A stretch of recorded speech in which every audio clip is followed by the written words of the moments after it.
Hey, welcome back to Hoffman Leatherworks. Today we're going to be doing a little holster here, inside the waistband holster with a metal clip for a Ruger LCP 2.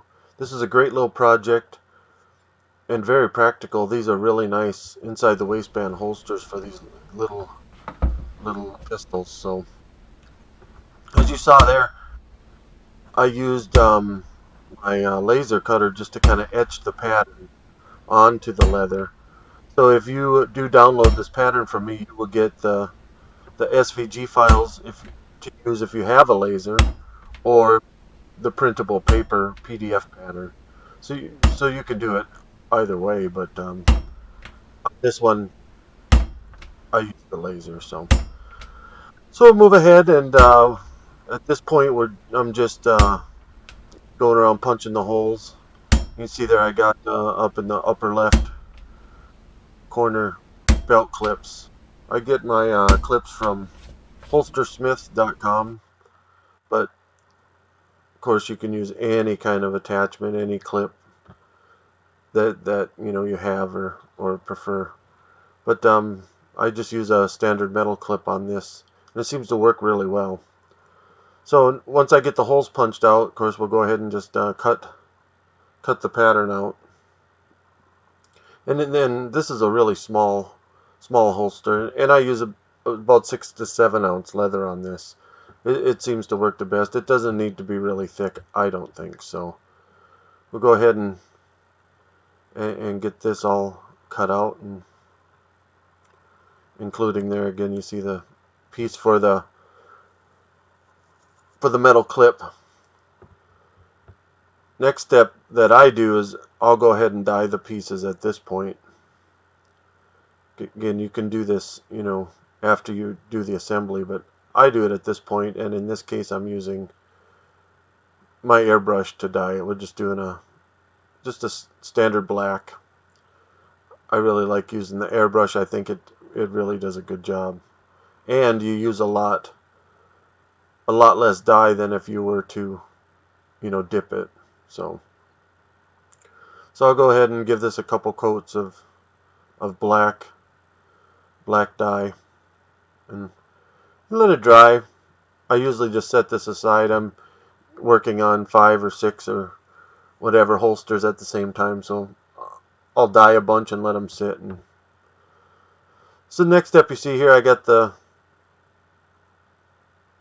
metal clip attached to the leather piece, and I just used a copper clip, or a copper rivet, excuse me. You can use any kind of rivet, and then I'll stitch it in and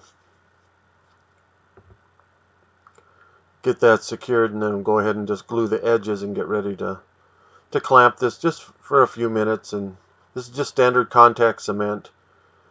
Give it a couple good coats and let it dry. And then I use the awls to line up the holes.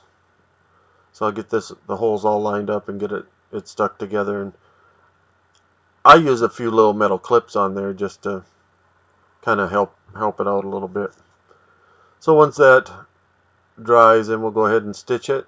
And you see there I got it stitched, and move forward with the wet forming.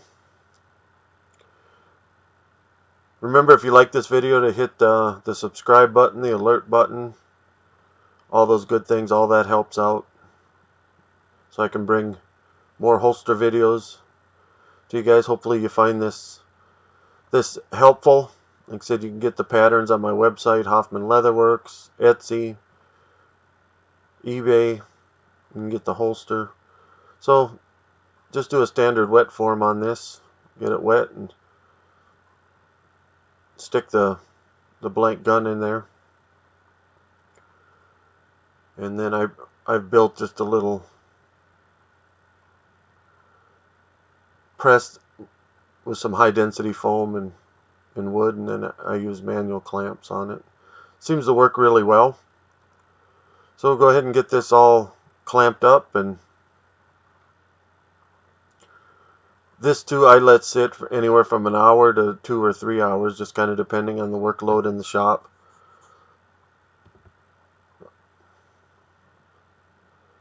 So at this point we'll I'll show you. I just take the clamps off.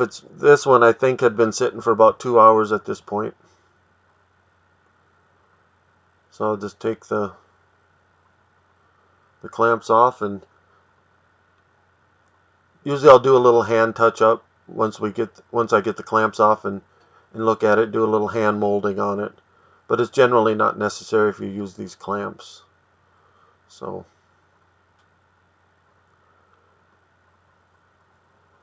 and there it is. Got a nice form, and then I'll just let it dry and do a little finishing. I